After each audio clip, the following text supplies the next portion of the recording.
Hello, this is Dr. Stanley Lang. Welcome to this video. I'd like to tell you a story about a patient with stress that I saw today who has some things going on that I think are instructive for all of us, but particularly for somebody that's trying to figure out what is going on in my life that is causing my symptoms.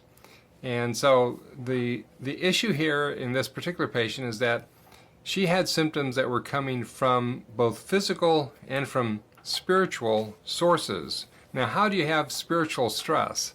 Well, one of the ways that you can have stress from spiritual sources is from worry. So, as you probably know, most people worry quite a bit. And as you also probably know, most of the things we worry about don't come true. Sometimes they do, but worrying about them doesn't usually help that much either. So why is this a spiritual issue? Well, Jesus taught a lot about worry. He talked about not needing to worry if we were trusting God. And he very many times said, don't worry, trust. Don't worry, trust. So how do you know when you're worrying? Well, if you're thinking about something in a non-creative, non-problem solving way for any length of time, you're worrying. So we talked quite a bit, this patient and I, about how worry was consuming her life, about things that she had no control over. And I explained how this was actually triggering the stress response in the body.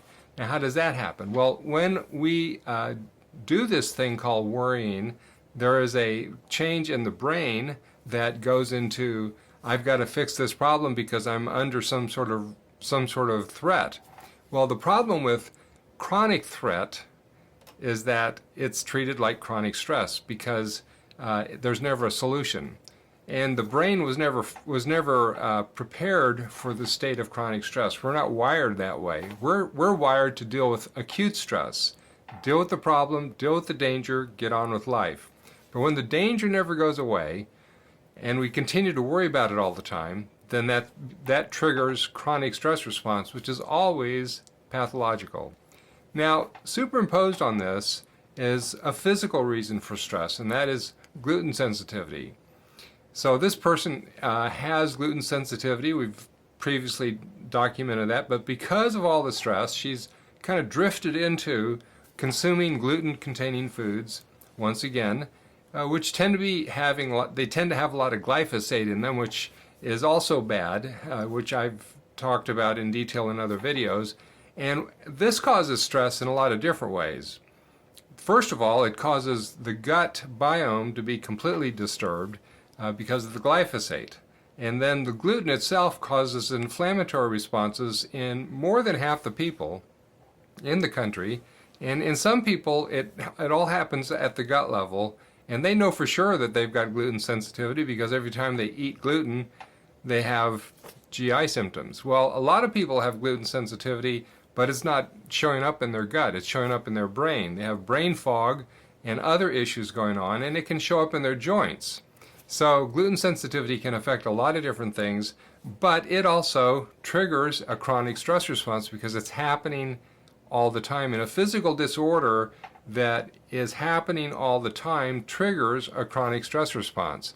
So she had two different areas that she needed to focus on before we could even start to evaluate her other symptoms. And what I told her, that before we get around to trying to figure out the main symptoms that she came in with, she needed to deal with these areas of stress, or we would not come up with an accurate diagnosis. And that's what happens lots of times. People come in to see the doctor, and they've got all of these symptoms. The doctor does the usual tests. Maybe there's an actual diagnosis like diabetes or some other actual diagnosis, but the treatment doesn't work because stress was not considered as part of the problem. And sometimes the test results are altered because of stress. And so we draw wrong conclusions and then a wrong treatment program. So until this person really starts to deal with the stress and effectively deals with it, I don't think we can come up with an accurate diagnosis for her other issues that she actually wanted me to figure out. And you may be dealing with similar sort of situations. You've got some chronic symptoms And the question is, how much does chronic stress contribute to your chronic symptoms? Probably a lot. And so I encourage you to take time to do proactive things every day to decrease stress, in addition to stopping one of the greatest stressors that we have, which is worrying. So you can worry about all sorts of stuff, which gets us all upset in a lot of ways. The chemistry is interesting, which I won't go into, but everybody knows what worry feels like, and it doesn't feel very good. So I encourage you to deal with that major area of stress, which is learn how you're worrying and stop doing it by giving the trust to God. And that means, of course, developing a deeper relationship with God. So if you've got a relationship with God, go deeper. If you don't have a relationship with God, maybe your body is telling you it's time to get started. So I hope you found this helpful. I wish you well. God bless, good health, and have a good day.